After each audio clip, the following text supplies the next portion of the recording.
The words were a prayer choked out by desperation, a whisper meant for the uncaring gods of the greasy alleyway. "I need a husband by tomorrow." Maya leaned her head back against the cold, damp brick of the diner, the red of her work vest a slash of defiant color against the grimy backdrop. The smell of stale coffee and fried onions clung to her, a scent she was sure would never wash out. Tears mixed with the fine mist of rain on her cheeks. She thought she was alone. A final, frantic phone call with the estate lawyer had confirmed it. The clause in her grandmother's will was ironclad.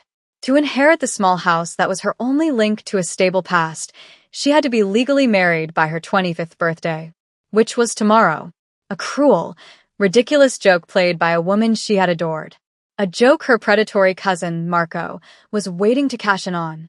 He'd be there at noon, ready to see her fail, ready to snatch the last piece of her family from her hands. She squeezed her eyes shut, the pressure behind them unbearable.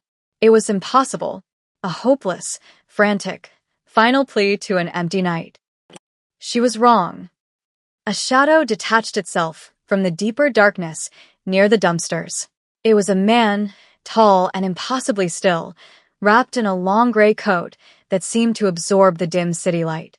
The white of his collared shirt was a stark contrast, pristine and out of place. He moved with a silence that was more unnerving than a sudden noise. He hadn't been there a second ago. And yet he was. He stopped a few feet away, his face a mask of polite indifference, but his eyes held an unnerving intensity, dark and deep. They weren't just looking at her. They were assessing her, cataloging her frayed nerves, the tear tracks on her skin, the tremor in her hands. "You have a deadline," he stated. It wasn't a question. His voice was low, a smooth baritone with an edge like chipped stone. "I have a proposition." Maya's heart hammered against her ribs, a frantic bird trapped in a cage. This was how bad stories started, in dark alleys with strangers who materialized from thin air. "I don't know who you are," she stammered, trying to find a strength she didn't possess. "I have a solution to your problem," he continued, ignoring her fear. "I require a wife. A temporary arrangement. It would be a contract, mutually beneficial. You secure your inheritance. I secure an asset." The word hung in the air, cold and transactional. He was talking about marriage the way one might talk about acquiring a new piece of property. He was a Korean man of obvious wealth and power, the kind she saw stepping out of black cars downtown, men who lived in a different universe. Why would a man like him need a desperate waitress from a dead-end diner? The agreement was signed in an office that smelled of old leather and new money. It was high in a glass tower that scraped the clouds, the city sprawling beneath them like a circuit board. The man's name was Jean. Just Jean. His lawyer, a severe woman with hair pulled back so tightly it seemed to hurt, explained the terms with chilling clarity. Maya would receive a significant sum of money, enough to solve problems she hadn't even dared to imagine yet, in addition to securing her house. She would be Mrs. Min. She would live in his home, attend functions by his side, and present to the world a picture of domestic stability. Her life, for the duration of the one-year contract, was his to direct. There were clauses about discretion, loyalty, and conduct. It felt less like a marriage certificate and more like an indenture agreement. "My world has specific rules," Jean said, his voice quiet but carrying the weight of an unspoken threat. "You will learn them. You will follow them. In return, you will be protected. Anything that threatens you threatens my interests. And I protect what is mine." The possessiveness in his tone sent a shiver down her spine that was equal parts terror and a strange, unwelcome thrill. He wasn't a CEO in the way she understood the term. The men who stood like sentinels outside the office door, the deference in the lawyer's eyes, the palpable aura of danger that clung to him like expensive cologne. This was something else. He was a Korean mafia boss. The thought screamed in her mind, a realization that settled deep in her bones. She was making a deal not with a businessman, but with a king in a kingdom of shadows. She picked up the pen, her hand shaking. The ink was a deep, damning black against the crisp white paper. She signed her name, and with it, her life. The courthouse was a blur of fluorescent lights and bureaucratic apathy.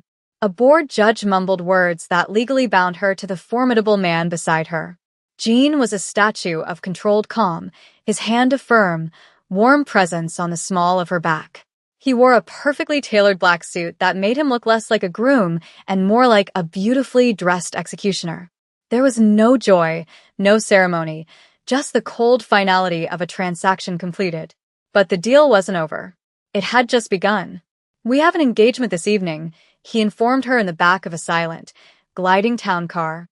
"A charity gala. Many of my associates will be there. You will be introduced, my first public test," she thought, a knot of dread tightening in her stomach. A gatekeeper, a young man with sharp eyes, met them at a luxury boutique, where racks of gowns awaited. Jean gestured vaguely. "Choose one." Maya, who had spent her life in polyester uniforms and secondhand jeans, felt adrift in a sea of silk and satin. She chose a simple, elegant navy dress, something that felt like armor. When she emerged from the dressing room, Jin's eyes swept over her, a flicker of something unreadable in their depths. "Acceptable," he murmured, though the way his gaze lingered felt like something more. At the gala, the air was thick with the scent of expensive perfume and quiet power. Jewels glittered at throats and wrists. Men in tailored suits spoke in low tones, their smiles rarely reaching their eyes. It was a room full of sharks, and she was the new, unfamiliar bait. Then she saw him. Marco. Her cousin was schmoozing with a portly man, a champagne flute in his hand, a smug grin plastered on his face. When his eyes found her, they widened in shock, then narrowed with venomous disbelief. He excused himself and stalked toward them, his confidence a cheap imitation of the lethal grace Jean possessed. Well, Maya," he sneered, his gaze flicking dismissively over her. "Playing dress-up? What is this?" Jin's hand tightened on her back, a silent command. "Perform." Maya lifted her chin, channeling a confidence she didn't feel. "Marco, I'd like you to meet my husband, Jean Min." She held up her left hand, where a heavy, impossibly large diamond now sat. The shock on Marco's face was a small, satisfying victory. He stared at Jean, his bravado faltering as he took in the sheer, intimidating presence of the man beside her. "Husband," he spluttered. "You're lying. My wife does not lie," Jean said, his voice soft, yet it cut through the ballroom chatter like a razor. The finality in his tone left no room for argument.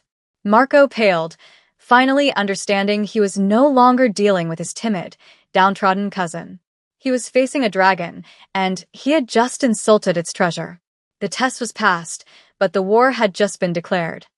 The danger became real 2 days later. Marco wasn't just a greedy fool, he was a reckless one. He must have done some digging, pulled some strings, and found nothing on Jean Min through conventional channels. The absence of information was, to a man like Marco, proof of fraud, not a warning of immense power. Maya was leaving a small cafe near the penthouse Jean called home, a place he had deemed secure, when a heavy-set man blocked her path. He wasn't physically imposing in the way Jin's guards were, but there was a wiry desperation in his eyes. "Marco sent me," he grunted, grabbing her arm. "He wants a little chat." "Wants to know what kind of game you're playing with his family's money." Fear, cold and sharp, pierced through Maya. This was it. The consequence. The reality of the world she had stepped into. She tried to pull away, but his grip was like iron.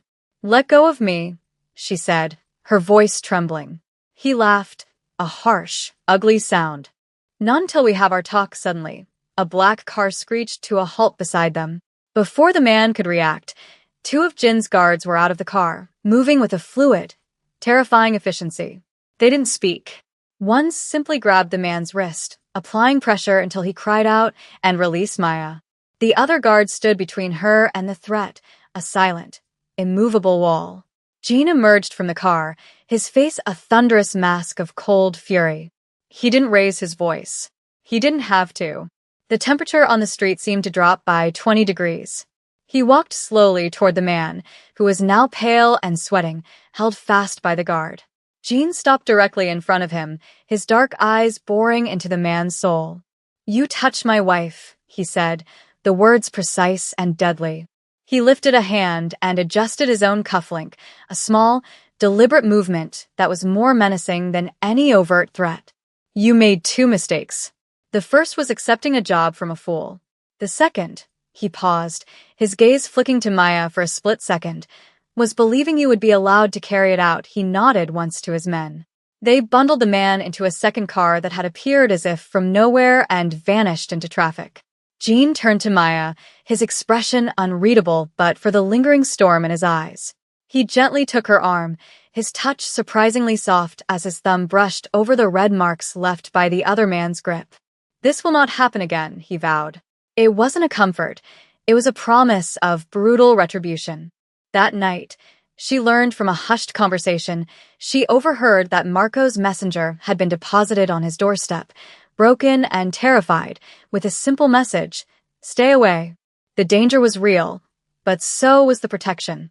She had traded one cage for another, but this one, for all its terror, had bars of steel. The incident was a turning point.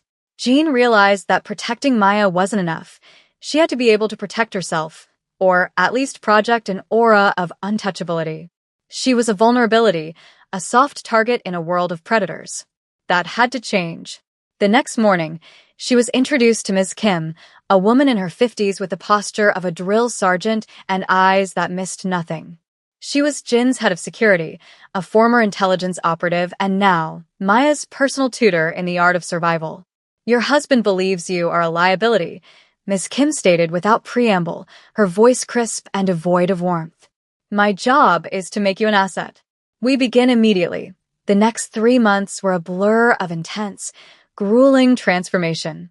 The lesson started with poise and etiquette. Ms. Kim taught her how to walk into a room as if she owned it, how to command attention with silence, how to meet a powerful man's gaze without flinching. Weakness invites aggression, she would repeat, correcting Maya's posture with a sharp rap of a ruler. You are the wife of Jean Min. You will project nothing but strength. Then came the lessons in observation. Maya was taken to crowded restaurants and quiet parks and taught to see everything. The man whose watch was too expensive for his shoes. The woman whose smile was a fraction too bright. The car that passed the same corner twice. She learned to memorize faces, license plates, and conversations overheard in passing. Her mind, once cluttered with worries about bills and tips, became a sharp, analytical tool. The final phase was physical. It wasn't about turning her into a fighter, but about giving her the confidence to escape. She learned basic self-defense, how to break a grip, where to strike for maximum effect, how to use an opponent's momentum against them. Every evening, she would collapse onto the fine silk sheets of her enormous, empty bed, her body aching, her mind buzzing with new information. Jean was a constant, observant presence during this time. He would appear silently at the end of a training session, his eyes assessing her progress. He never offered praise, but she saw something shift in his gaze, a flicker of respect, perhaps even pride. He was forging her into a weapon, a shield, a queen for his dark kingdom. And through the brutal process, something else was being forged between them. A bond built not on romance, but on shared purpose and mutual survival. She was becoming more than just a name on a contract. She was becoming his partner. One evening, after a particularly brutal session with Ms. Kim that had left her with a bruised cheek and a throbbing wrist, Maya was soaking in the enormous marble bathtub when Jean entered their suite. He rarely came into her section of the vast, minimalist space, respecting an unspoken boundary. But tonight was different. He carried a small, ornate wooden box. He didn't speak, simply knelt by the side of the tub and took out a jar of dark, fragrant salve.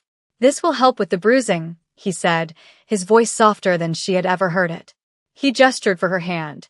Hesitantly, she lifted her wrist from the warm water. His touch was incredibly gentle as he massaged the ointment into her skin. The heat of his fingers contrasted with the cool salve, sending a jolt through her that had nothing to do with pain. They were silent for a long moment, the only sound the soft dripping of water. Why are you doing this? She finally whispered, looking at his bowed head, the way his dark hair fell over his forehead. He looked up, his eyes meeting hers. For the first time, the mask of the formidable mafia boss was gone. She saw a flicker of something else, something weary and vulnerable. In my world, he began, his voice a low murmur. Everything is a transaction. Loyalty is bought. Fear is a currency. Trust is a weakness to be exploited. He paused, his thumb tracing a slow circle on her pulse point. You are a transaction, but you are not weak. And you have not exploited anything. You endure. He looked away, toward the glittering cityscape visible through the floor-to-ceiling window. My father was a man of honor, but he was surrounded by jackals. They took everything from him when he showed a moment of kindness. I swore I would never make that mistake. It was the most he had ever revealed about himself, a crack in the formidable armor. The intimacy of the moment was overwhelming, more potent than any kiss. He was the most dangerous man she had ever met, and yet, in that quiet bathroom, he felt like the only safe harbor in the world. He finished tending to her wrist and stood up, his professional mask sliding back into place, but not before she saw the conflict in his eyes. The contract was a simple piece of paper. The feelings growing between them were a complicated, dangerous web. The deal was no longer just a deal. It was becoming real. The shift in their dynamic sharpened Maya's senses. She was no longer just a passenger in Jin's world. She was an active participant, and her training had taught her to look for the cracks in the facade. She started noticing small things. Marco, at the few family events she was forced to attend, was no longer just smug. He was nervous, his eyes constantly darting around. He was taking hush phone calls, his face pale and sweaty. He was spending money he didn't have, flashing a new watch, driving a new car. It didn't add up.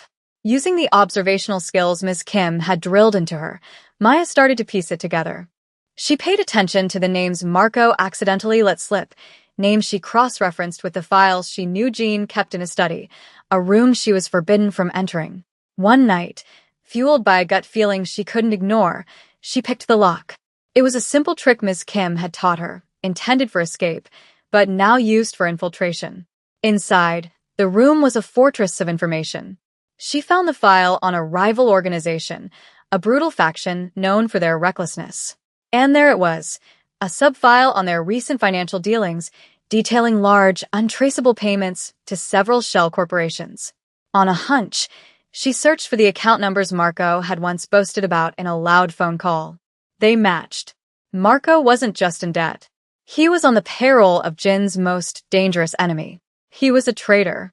The full picture slammed into her with the force of a physical blow. Marco planned to publicly challenge the legitimacy of her marriage at the upcoming Family Foundation Gala. When he succeeded, he would inherit the house and the considerable trust fund attached to it. But it wasn't for him. He was going to use the entire inheritance to fund the rival faction, buying his way into their good graces and financing an attack on Jean himself. He was using her family's legacy to sign her husband's death warrant. Her blood ran cold. She found a hidden audio file on Jin's encrypted server, a recording from a bug. It was Marco's voice, clear as day, speaking with the rival leader. "The inheritance will be mine after the gala," he was saying.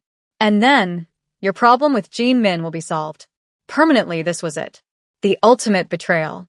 The public showdown was no longer about a house. It was about life and death. Maya copied the file onto a hidden drive. Her hands were steady, her mind clear. The fear was gone, replaced by a cold, righteous fury. Marco had made a fatal mistake. He still saw her as the helpless waitress from the diner. He had no idea he was about to face the queen of a dark new world. The night of the Foundation Gala was thick with tension. The grand ballroom was filled with the city's elite, a mix of old money and the shadowy figures who truly ran the streets.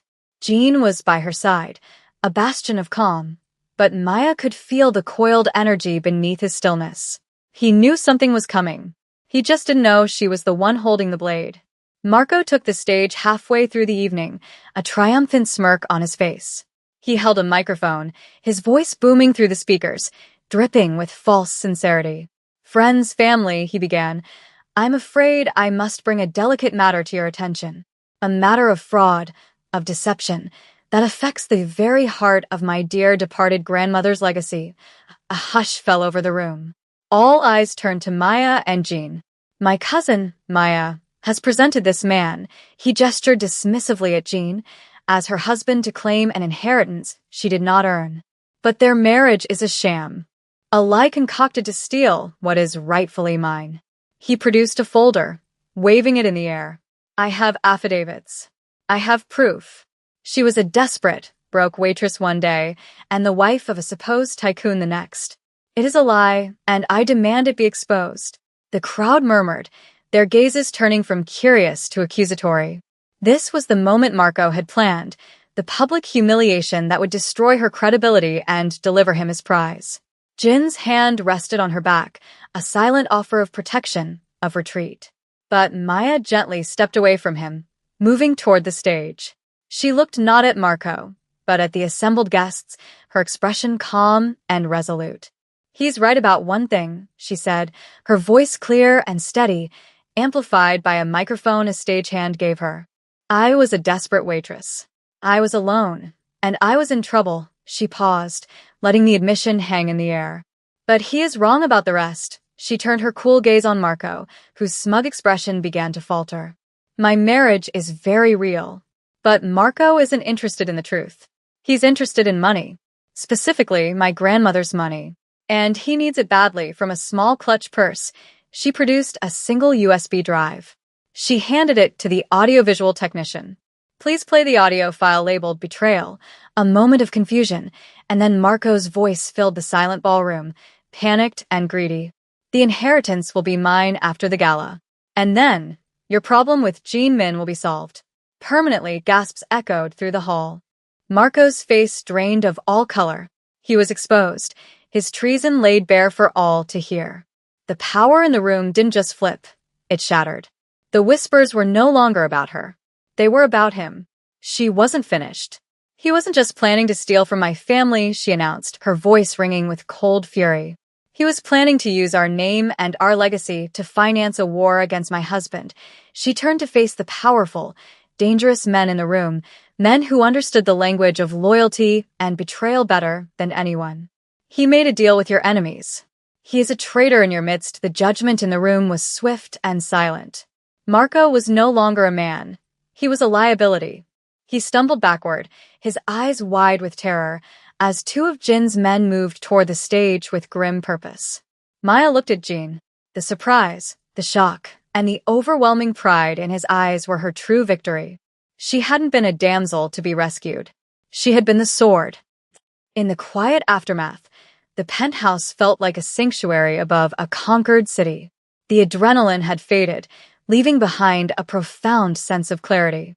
Marco was gone, dealt with in the swift, silent way Jin's world dealt with traitors. The inheritance was secure. The contract, technically, was fulfilled. Maya stood by the vast window, watching the distant lights, feeling the weight of the last few months settle on her. She could leave now. She could take the money, the house, and walk back into her old life, forever changed but free. The thought held no appeal. Her old life felt like a photograph of a stranger. This world of danger and shadows, with him at its center, was now the only one that felt real. Jean came to stand beside her, the scent of his cologne a familiar comfort. They stood in silence for a long time, watching the city breathe below. You are magnificent, he said finally, his voice low and laced with an emotion she had never heard from him before. Ah. Ms. Kim taught me to be observant, she replied softly.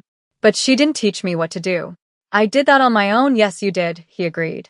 He reached into the inner pocket of his suit jacket and pulled out a folded document. It was their contract. He walked over to the sleek, modern fireplace and, with a flick of a switch, a line of clean blue flame appeared. Without ceremony, he dropped the paper into the fire. They watched it curl, turn black, and disappear into ash. The legal tie that bound them was gone, dissolved into smoke. But the real bond, the one forged in fear, respect, and a fierce, unspoken devotion, remained. He turned back to her, his dark eyes searching her face. The power, the danger, the imposing presence of the mafia boss were all there, but now they were tempered by a raw vulnerability meant only for her. That paper was a necessity, he said, a tool to solve a problem. But it was never the truth. He stepped closer, closing the small space between them. He gently cupped her face, his thumb stroking her cheekbone, the one that had been bruised just weeks before. I told you I protect what is mine, he murmured, his voice thick with feeling. The contract is over, Maya. But you are mine. If you will have me, she didn't need to answer with words.